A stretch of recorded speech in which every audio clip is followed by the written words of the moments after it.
என் மீது முழுமையான நம்பிக்கை கொண்டிருப்பதால் உன் நம்பிக்கைக்கான பரிசை ஒன்றை நான் உனக்கு தரப்போகிறேன்.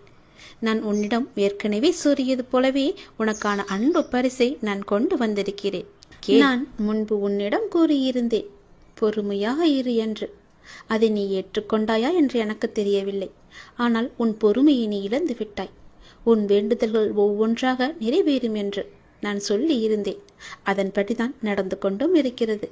அப்படி ஒரு வேண்டுதல் நிறைவேறப் போகின்றது இப்போதைய காலகட்டத்தில்.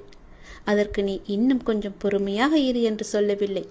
கொஞ்சம் காலதாமதம் ஆகிவிட்டது என்று நீ கோபப்பட்டு கொண்டிருக்கின்றாய் அல்லவா?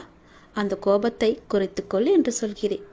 எந்தவித சந்தேகமும் இல்லாமல் நீ நம்பிக்கை என் மீது வைத்திருந்தால், நேர்மறை எண்ணத்தோடு நீ இருந்தால், அது இப்பொழுது நிச்சயம் நிறைவேறும். அது நிறைவேறியவுடன் என்னிடம் நன்றி சொல்ல நீ மீண்டும் என்னை நோக்கி நீ வருவாய்.